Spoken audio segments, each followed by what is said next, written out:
મોડી પડી.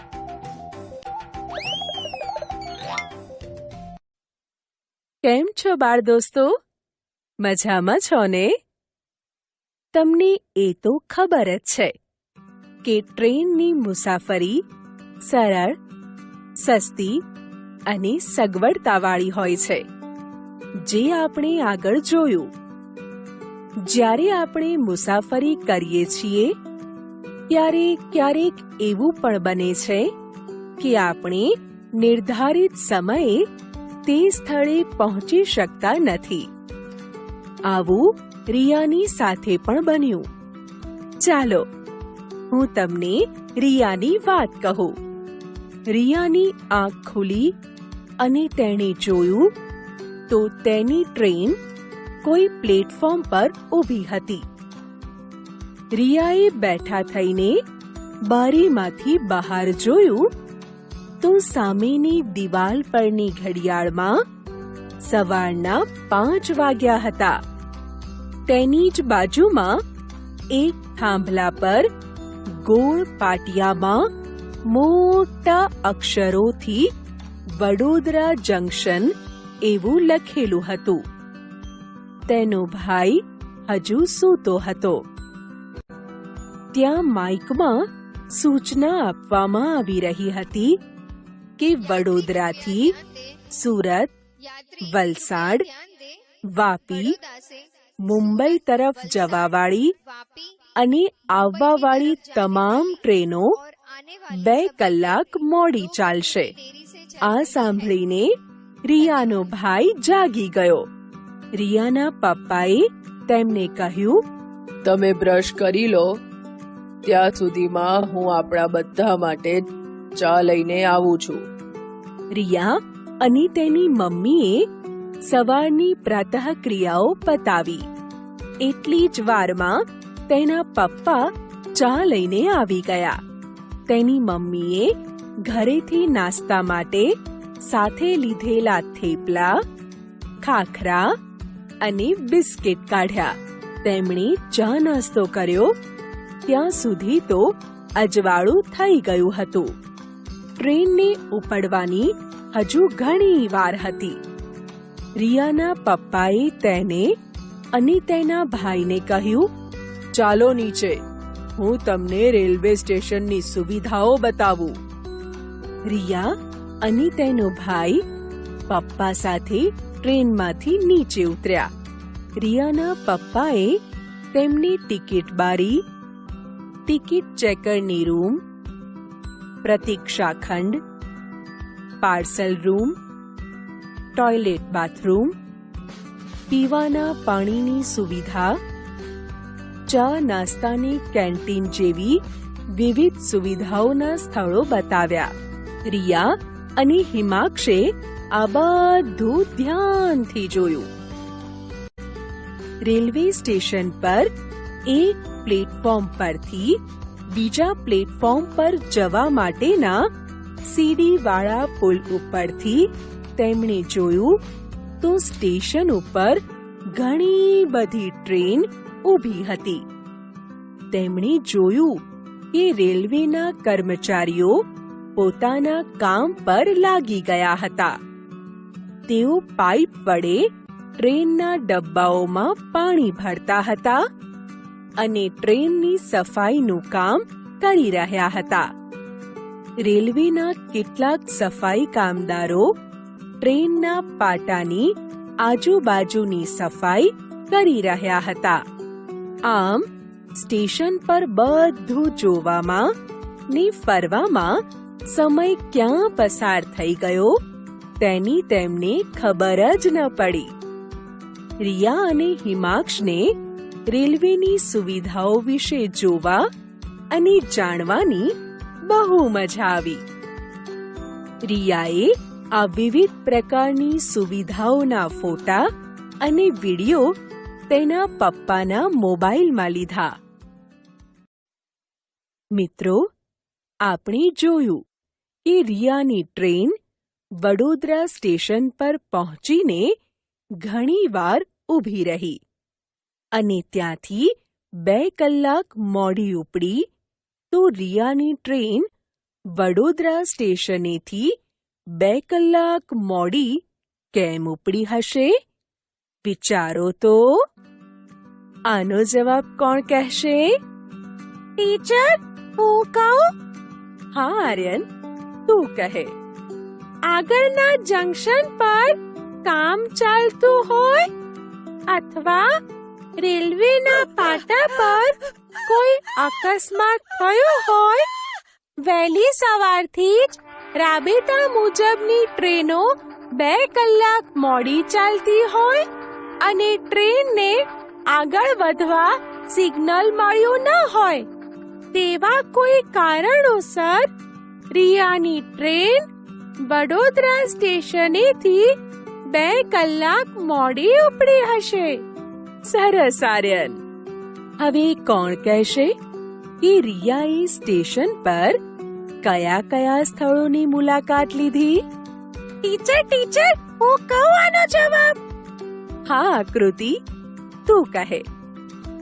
રિયાએ ટિકિટ પાડી, ટિકિટ ચેકરની રૂમ, પ્રતીક્ષા ખંડ, પાર્સલ રૂમ, ટોયલેટ, બાથરૂમ, પીવાના પાણીની સુવિધા, ચા નાસ્તાની કેન્ટીન જેવી વિવિધ સુવિધાઓના સ્થળોની મુલાકાત લીધી. આકૃતિ, ખૂબ સરસ. હવે ચાલો હું તમને રિયાની વાત કહું. થોડી વારમાં જ માઇકમાં સૂચના આપવામાં આવી.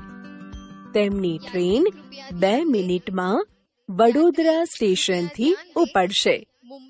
તેથી તેઓ પાછા તેમના ડબ્બામાં તેમની જગ્યાએ આવીને બેસી ગયા. ત્યાં જ ટ્રેન ચાલી. સવારનો સમય હતો.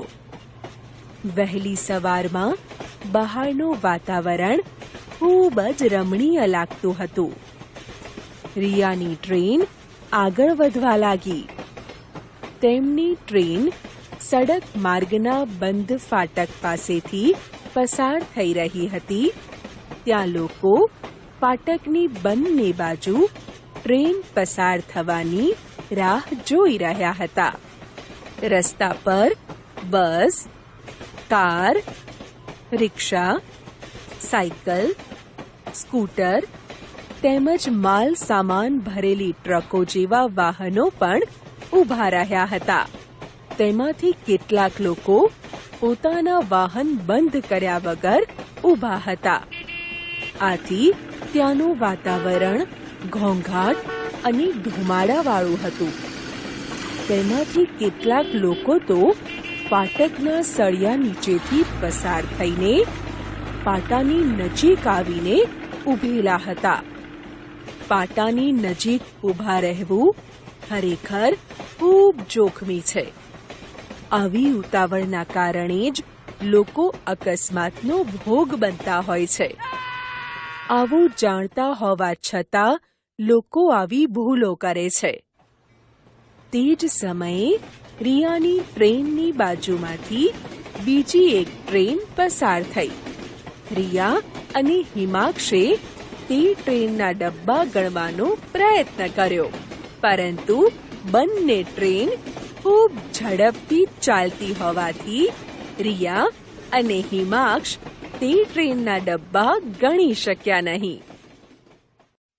આપણે જોયું કે રિયાની ટ્રેન રેલવે ફાટક પાસેથી પસાર થઈ.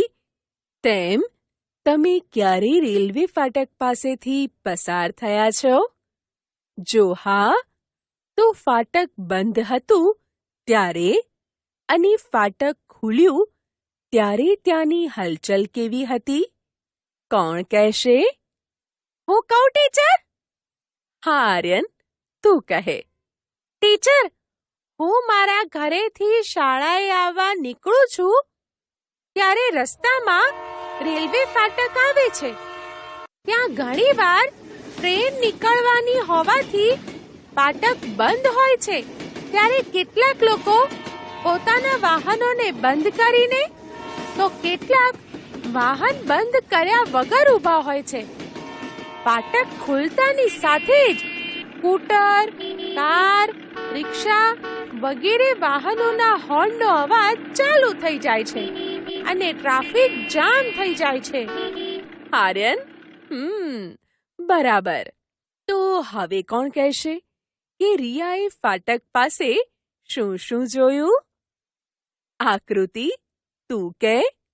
રિયાએ ફાટક પાસે રસ્તાની બંને બાજુએ બસ, કાર, રિક્ષા, સાયકલ, સ્કૂટર તેમજ માલ સામાન ભરેલી ટ્રકો જેવા વાહનો ઉભેલા જોયા. કેટલાક લોકોએ પોતાના વાહન બંધ કર્યા વગર ઊભા હતા, જેના કારણે ત્યાંના વાતાવરણમાં ઘોંઘાટ અને ધુમાડો ફેલાઈ ગયો હતો. તો કેટલાક લોકો ફાટકના સળિયા નીચેથી પસાર થઈને પાટાની નજીક આવીને ઊભા હતા. આ બધું જ રિયાએ ફાટકની પાસે જોયું. સરસ આકૃતિ. હવે ચાલો હું તમને રિયાની વાત કહું. રિયા બારી પાસે આંખો બંધ કરીને બેઠી હતી. અચાનક ટ્રેન ચાલવાનો અવાજ બદલાઈ ગયો. તેને ખડ ખડ ખડ એવો અવાજ સંભળાયો. ટ્રેનનો અવાજ કેમ બદલાઈ ગયો હશે તે જાણવા રિયાએ આંખ ખોલીને જોયું તો ટ્રેન એક મોટી નદીના પુલ પરથી પસાર થઈ રહી હતી. રિયાની મમ્મીએ તેને કહ્યું, આ નર્મદા નદીનું પુલ છે. નર્મદા ગુજરાતની સૌથી મોટી નદી છે. નર્મદાનું પાણી નહેર દ્વારા દૂર દૂરના વિસ્તાર સુધી પહોંચાડવામાં આવ્યું છે. રિયા તો નદી જોઈને ખુશ થઈ ગઈ, પણ ટ્રેન ઝડપથી ચાલતી હોવાથી આ પુલ પરથી જલ્દી પસાર થઈ ગઈ. ત્યાં થોડેક દૂર બીજા 2 પુલ દેખાતા હતા. તે પુલ પરથી નાના મોટા વાહનો પસાર થઈ રહ્યા હતા. આ જોઈ રિયાના પપ્પાએ કહ્યું કે જે આ પહેલો પુલ દેખાય છે તેનું નામ ગોલ્ડન બ્રિજ છે. તે ખૂબ જૂનો અને મજબૂત પુલ છે. તેનાથી આગળ જે બીજો પુલ દેખાય છે તે નર્મદા નદી પરનો નવો બાંધેલો પુલ છે. આ પુલ આપણા દેશનો એટલે કે ભારતનો સૌથી મોટો કેબલ બ્રિજ તરીકે ઓળખાય છે. રિયા તેના પપ્પાની વાત સાંભળવાની સાથે સાથે નદીના પાણીને જોતી હતી. ઉનાળો હોવા છતાં પણ નદીના પાણીના પ્રવાહમાં કોઈ જ ફરક ન હતો. નદીમાં પાણી ખૂબ જ હતું. નદીમાં કેટલાક માછીમારો નાવડીમાં બેસીને માછલા પકડવા જાળ પાથરીને બેઠેલા રિયાએ જોયા. નર્મદા નદીનો પુલ ખૂબ લાંબો હોવાથી રિયાને આ બધું જોવાની ખૂબ જ મજા આવી. રિયાના પપ્પાએ તેમને કહ્યું, રાત્રે તમે બધા સૂતા હતા ત્યારે આપણી ટ્રેન સાબરમતી, વાત્રક, મહીસાગર અને વિશ્વામિત્રી જેવી મોટી નદીના પુલ પરથી પસાર થઈ હતી. હવે આગળ સુરત પાસે તાપી નદીનો પુલ આવશે. નર્મદા નદીની જેમ તાપી પણ વિશાળ નદી છે. તેનો ખળખળ વહેતો વિશાળ જળપ્રવાહ જોવાની તમને મજા આવશે, માટે તે જોવાનું ચૂકતા નહીં. રિયા અને તેનો ભાઈ પપ્પાની વાત સાંભળીને ખુશ થઈ ગયા.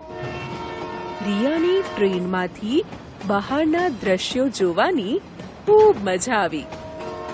નદી કિનારાના વિસ્તારમાં લીલા પાકવાળા ખેતરો જોયા. કેટલાક ખેતરોમાં કેળાની ખેતી જોઈ. ચારે બાજુ લીલાછમ વૃક્ષો જોયા. રિયાએ આ બધું જ ક્યારેય એક સાથે જોયું ન હતું. બારીમાંથી ખૂબ ઠંડો પવન પણ આવતો હતો. આવી ઠંડી હવાનો અનુભવ તેને ગાંધીધામમાં ક્યારેય થયો ન હતો. આ સુંદર વાતાવરણ જોવામાં તેઓ બધા જ મશગુલ હતા. ત્યાં રિયાની મમ્મીના મોબાઈલ પર રિયાના મામાનો ફોન આવ્યો. તેના મામા તેમને રેલવે સ્ટેશન પર લેવા આવવાના હતા. તેથી તેના મામાએ તેની મમ્મીને ફોન કર્યો હતો. રિયાની મમ્મીએ મામાને કહ્યું, સ્ટેશન અમને લેવા આવવા માટે ઉતાવળ ન કરીશ. અમારી ટ્રેન 2 કલાક મોડી ચાલે છે, માટે અમે 8:25 કલાકે પહોંચવાના બદલે 10:25 કલાકે પહોંચીશું. મિત્રો, રિયાએ જેમ ટ્રેનની મુસાફરી દરમિયાન જુદા જુદા પુલ જોયા, તેમ તમે પુલ જોયા છે? કયા કયા? તો ચાલો, આનો જવાબ કોણ કહેશે? ટીચર, હું કહું? હા આર્યન, તું કહે. હા, અમે બસ દ્વારા અમદાવાદથી ભરૂચ ગયા હતા. ત્યારે મેં રસ્તામાં વડોદરામાં વિશ્વામિત્રી નદી પર વિશ્વામિત્રી પુલ, વાત્રક નદી પર વાત્રક પુલ, મહીસાગર નદી પર કડાણા પુલ તેમજ નર્મદા નદી પર ગોલ્ડન બ્રિજ અને કેબલ બ્રિજ જોયા હતા. સરસ આર્યન. આગળનો પ્રશ્ન જોઈએ. હવે કોણ કહેશે કે તમારા વિસ્તારમાં કઈ કઈ નદીઓ આવેલી છે? તે નદી પર કઈ કઈ જગ્યાએ પુલ બાંધેલા છે? આનો જવાબ કોણ કહેશે? આકૃતિ, તું કહે. મારા ઘરની નજીક સાબરમતી નદી આવેલી છે. અમદાવાદમાં સાબરમતી નદી પર બાંધેલા વિવિધ પુલ જેવા કે રેલવેનો bridge, Subhash bridge, Gandhi bridge, Nehru bridge, લક્કડીયો પુલ એટલે કે એલિસ બ્રિજ તથા સરદાર બ્રિજ વગેરે પુલ એટલે કે બ્રિજ મેં જોયા છે. આકૃતિ, ખૂબ સરસ. શું તમે ક્યારેય વિચાર્યું છે કે નદી પર પુલ કેમ બનાવવા પડે છે? આર્યન, તું બોલ આ પ્રશ્નનો જવાબ. નદી પર પુલ નદીને સરળતાથી પાર કરી શકાય માટે બનાવવામાં આવે છે. સરસ આર્યન. શું તમે ક્યારેય પુલ પરથી પસાર થયા છો? ક્યાં? આકૃતિ, તું કહે આનો જવાબ. હું દિલ્હીથી અલ્હાબાદ જતા ગંગા નદી પર આવેલ પુલ પરથી પસાર થઈ હતી. સરસ આકૃતિ. તો તે પુલની આજુબાજુમાં શું જોયું? મેં પુલની આજુબાજુ ગંગા નદીને જોઈ. હા, બરાબર આકૃતિ. આટલું જાણો. નદીની વચ્ચે થઈને લોકો અને વાહનોની અવર જવરનો રસ્તો નીકળતો હોય ત્યારે નદી પર પુલ બાંધવાની જરૂર પડે છે. નદીમાં 12 માસ પાણી રહેતું હોય અથવા તો ચોમાસા દરમિયાન નદીમાં પાણીનો પ્રવાહ વધુ હોય કે નદીમાં પૂર જેવી સ્થિતિ હોય, આ કારણે લોકોને નદીના એક છેડેથી બીજા છેડા પર જવામાં ખૂબ જ તકલીફ પડે. આ સમસ્યાઓના નિવારણ માટે અને લોકોની સગવડ અને સુખાકારી માટે નદી પર પુલ બનાવવો પડે છે. આપણે આગળ જોયું કે રિયાની ટ્રેન ઘણી નદીઓના પુલ પરથી પસાર થઈ. તો કોણ કહેશે કે રિયાની ટ્રેન કઈ કઈ નદીઓ પરના પુલ પરથી પસાર થઈ હતી? આનો જવાબ આર્યન તું કહે. રિયાની ટ્રેન નર્મદા, સાબરમતી, વાત્રક, મહીસાગર અને વિશ્વામિત્રી, તાપી જેવી મોટી નદીઓના પુલ પરથી પસાર થઈ હતી. ખૂબ સરસ આર્યન. ચાલો હું તમને રિયાની આગળ વાત કહું. હવે રિયાની ટ્રેન એક મોટા શહેર વચ્ચેથી પસાર થઈ રહી હતી. રસ્તામાં મોટા મોટા સડક માર્ગના પુલો, રેલ માર્ગની બંને બાજુ મોટી મોટી ઇમારતો અને બજાર દેખાતા હતા. રિયા આ બધું બારીમાંથી જોઈ રહી હતી. ત્યાં તેના પપ્પાએ કહ્યું, આ સુરત શહેર છે. સુરત હીરા ઉદ્યોગ અને કાપડ ઉદ્યોગ માટે વિશ્વભરમાં જાણીતું છે. ગુજરાતના મોટા શહેરોમાં અમદાવાદ પછી સુરત બીજા નંબરનું મોટું શહેર છે.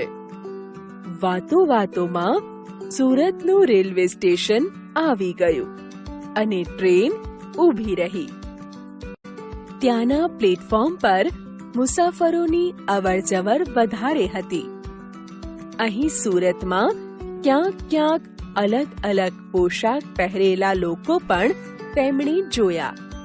કેટલીક સ્ત્રીઓએ ધોતીની જેમ સાડી પહેરેલી હતી, તો કેટલાક પુરુષોએ લુંગીની જેમ સફેદ ધોતી વીંટી હતી. તો કેટલાક લોકોની બોલી પણ જુદી જુદી હતી.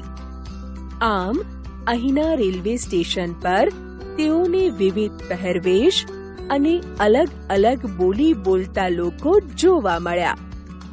રિયાએ તેના પપ્પા સામે જોયું.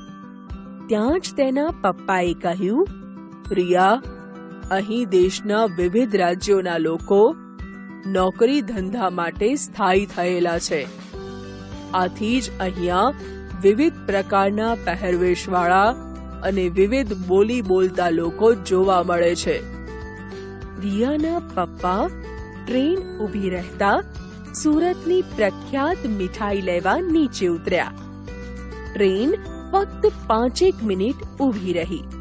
બસ એટલી જ વારમાં તો તેના પપ્પા મીઠાઈ લઈને આવી ગયા. આવીને તેમણે રિયા અને હિમાક્ષને કહ્યું, આ સુરતની પ્રખ્યાત સૂતરફેણી અને ઘારી છે. હું આપણા બધા માટે લાવ્યો છું. રિયા, પપ્પા, મમ્મી અને હિમાક્ષે ટ્રેનમાં મીઠાઈ ખાધી.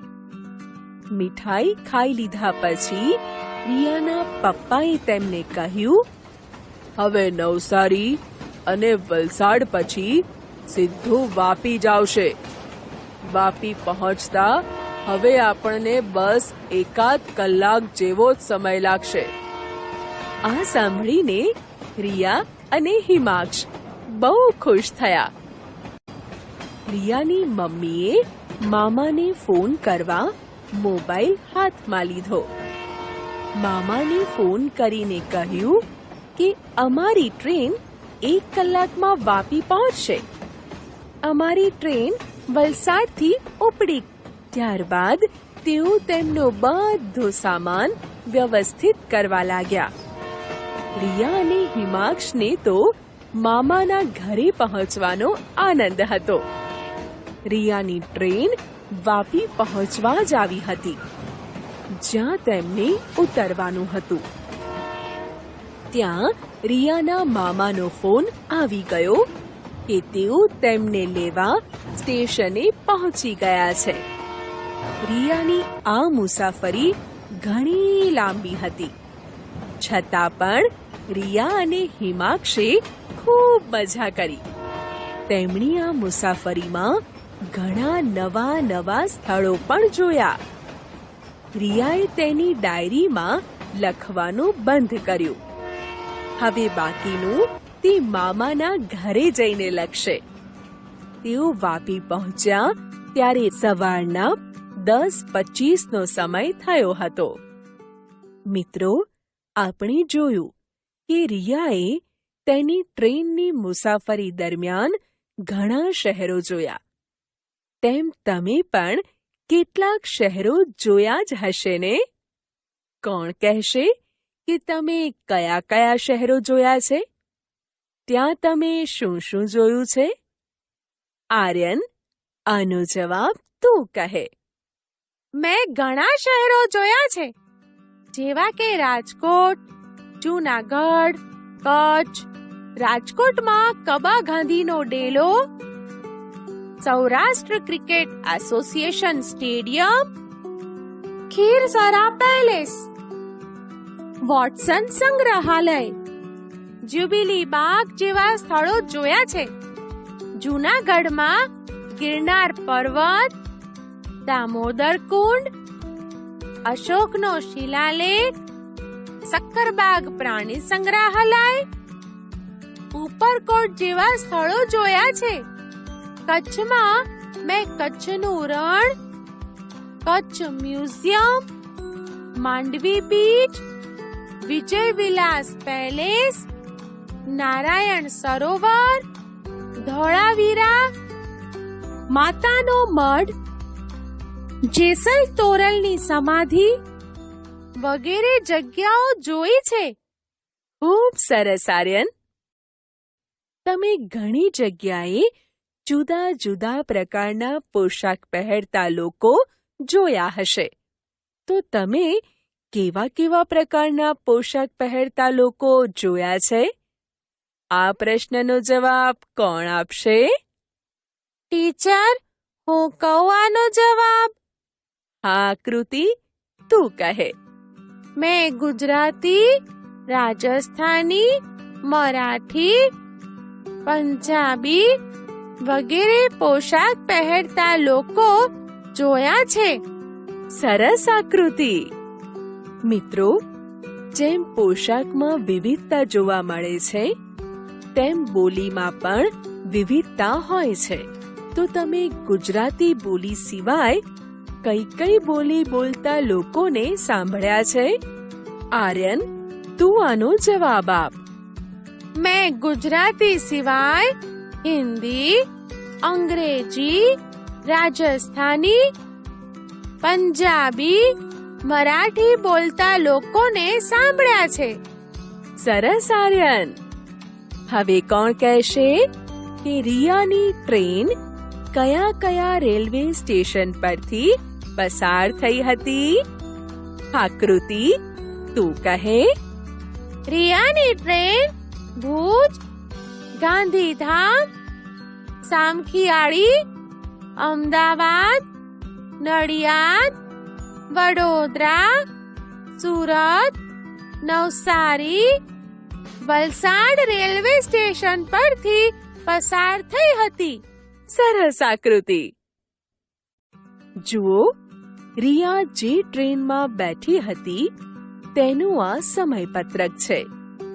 આના પરથી રિયાની ટ્રેન જે સ્ટેશન પરથી પસાર થઈ હોય અને અહીં તેનો ઉલ્લેખ ન થયો હોય તેવા સ્ટેશનોના નામ જણાવો. અજય, તું કહે. રિયાની ટ્રેન અંજાર, આદિપુર, ભચાઉ, માળિયા મિયાણા, હળવદ, ધાંગધ્રા, વિરમગામ, આણંદ, ભરૂચ અને અંકલેશ્વર સ્ટેશનથી પસાર થઈ હતી, પરંતુ અહીં તેનો ઉલ્લેખ નથી. સરસ અજય. આપણે આગળ જોયું કે રિયા અને તેના પરિવારે સુરતની પ્રસિદ્ધ મીઠાઈ ખાધી હતી. તેમ તમારા વિસ્તારના ગામ કે શહેરની વખણાતી વાનગી કે ચીજ વસ્તુઓના નામ આપણે અહીં લખીશું. જેમ કે સુરતની ઘારી, પાટણના પટોળા ખૂબ વખણાય છે. આર્યન, તું આ પ્રશ્નનો જવાબ કહે. ટીચર, જામનગર મારા દાદાનું ગામ છે.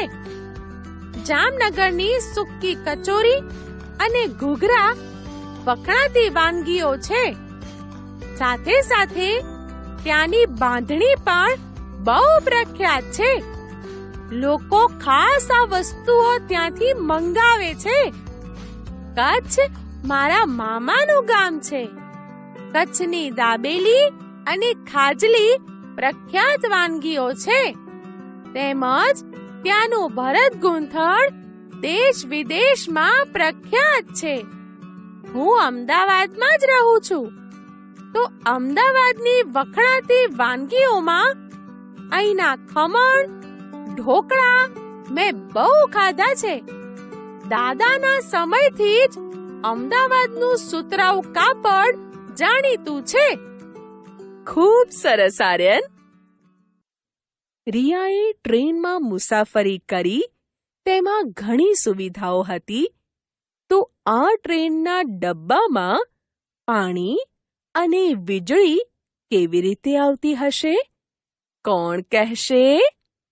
આકૃતિ, તું કહે. ટ્રેનના ડબ્બામાં પાણી રેલવેના કર્મચારીઓ પાઇપ વડે ભરે છે. ટ્રેનમાં વીજળી માટે જનરેટરની વ્યવસ્થા હોય છે, જેનાથી પંખા અને લાઇટ ચાલુ થાય છે. કેટલીક ટ્રેનમાં વીજળીના વાયર સાથે ટ્રેનના ઉપર સળિયા જેવા વાયર લગાવી વીજળી મેળવી ટ્રેનની ઝડપ વધારી શકાય છે. સરસ આકૃતિ. મિત્રો, તમે રિયાની જેમ ટ્રેનની લાંબી મુસાફરી પર જાઓ છો, તો તમે ટ્રેનમાં સમય પસાર કરવા કઈ કઈ વસ્તુઓ સાથે લેશો? નિશા, તું કે. મારે પરિવાર સાથે ટ્રેનની લાંબી મુસાફરી પર જવાનું થાય તો સૌથી પહેલા હું મારી ડ્રોઈંગ બુક સાથે લઈને જાઉં. પછી સાપ સીડીની ગેમ સાથે રાખું. પપ્પા અને મમ્મીના મોબાઈલ પર અલગ અલગ ગેમ ડાઉનલોડ કરી લઉં. બરાબર નિશા. આપણે જોયું કે રિયાની ટ્રેન નદી પરથી તેમજ નદી કિનારાના વિસ્તારમાં આવેલા લીલા પાકવાળા ખેતરો પાસેથી પસાર થઈ. તેમ ઘણી જગ્યાએ રેલમાર્ગમાં આવતા ડુંગરાળ પ્રદેશો વચ્ચેથી બોગદા એટલે કે ટનલ બનાવીને રેલમાર્ગ તૈયાર કરવામાં આવે છે. તેમજ ઘણા રેલમાર્ગ નદી ઉપરથી અને ખીણોમાંથી પસાર થાય છે. અહીં આપેલા ચિત્રોમાં દર્શાવેલ સેવકોને ઓળખો અને તેમના નામ લખો. તેઓ શું કામ કરે છે તેની ચર્ચા કરો. આ બધા ચિત્રો તમે બધાએ ધ્યાનથી જોયા ને? હા, તો હવે તમારે એક પછી એક ચિત્રનું નામ અને તેના કાર્ય વિશે બોલવાનું છે. પહેલું ચિત્ર જુઓ. આ ચિત્ર કોનું છે? નિશા, તું કહે. પહેલું ચિત્ર કુલીનું છે. રેલવે સ્ટેશન પર તે સામાન ઉંચકવાનું કામ કરે છે. મુસાફરોના સામાન એક જગ્યા પરથી બીજી જગ્યાએ ઉચકીને લઈ જવાનું કામ કુલી કરે છે. આ તેનો વ્યવસાય છે. સરસ નિશા. બીજું ચિત્ર જુઓ. જોયું ને? હવે આકૃતિ, તું કહે. આ ચિત્ર ગાર્ડનું છે. રેલવે સ્ટેશન પર ગાર્ડ સિગ્નલ બતાવવાનું કાર્ય કરે છે. તેના હાથમાં લાલ અને લીલી ઝંડી હોય છે. તે ટ્રેનને સ્ટેશન પર આવવા માટેનું સિગ્નલ આપે છે. ખૂબ સરસ આકૃતિ. હવે ત્રીજા નંબરનું ચિત્ર જુઓ. આર્યન, તું કહે. આ ત્રીજું ચિત્ર એન્જિન ડ્રાઈવરનું છે. તે ટ્રેન ચલાવે છે. આગળનું ચિત્ર ધ્યાનથી જુઓ. હવે કહો, આ ચિત્રમાં કોણ દેખાય છે? આકૃતિ, તું કહે. આ ચિત્ર ટિકિટ ચેકરનું છે. તે ટ્રેનમાં મુસાફરી કરતા લોકોની ટિકિટ ચેક કરે છે. ટિકિટ ચેકર ટિકિટમાં તારીખ, શ્રેણી, સ્ત્રી, પુરુષ, ઉંમર, સીટ નંબર, ટ્રેન નંબર, બેસવાનું સ્થળ અને ઉતરવાનું સ્થળ વગેરે વિગતોની ખાતરી કરે છે. આકૃતિ, ખૂબ સરસ. હવે આ પાંચમા નંબરનું ચિત્ર જુઓ. આ કોનું ચિત્ર છે? નિશા, તું કહે. આ ચિત્ર રેલવે પોલીસનું છે. રેલવે પોલીસ ટ્રેનમાં મુસાફરી કરતા મુસાફરો અને રેલવે સ્ટેશન પરના મુસાફરોની સુરક્ષાનું કાર્ય કરે છે. સાચું કહ્યું નિશા. હવે આ છઠ્ઠા નંબરનું ચિત્ર જુઓ. આ કોનું ચિત્ર છે? આર્યન, તું કહે. આ ચિત્ર સફાઈ કામદારનું છે. રેલવે સ્ટેશન, ટ્રેન અને રેલવેના પાટાની સફાઈ કરવાનું કામ તેઓ કરે છે. હવે આ 7 નંબરનું ચિત્ર જુઓ. આ કોનું ચિત્ર છે? આર્યન, તું જ કહે. આ ચિત્ર ટિકિટ આપનારનું છે. તે રેલવે સ્ટેશન પર ટિકિટ કાઉન્ટર પર બેસે છે. રેલવે સ્ટેશન પર મુસાફરોને ટિકિટ આપવાનું કાર્ય તે કરે છે. હા, સાચું કહ્યું આર્યન. આમ આપણે અહીં જુદા જુદા સેવકો વિશે જોયું. રિયાની ટ્રેન મોડી પડી અને તે તેના મામાના ગામ વાપી પહોંચી ગઈ. હવે તે મામાના ઘરે પહોંચીને શું કરશે તે આપણે આગળના પ્રકરણમાં જોઈશું.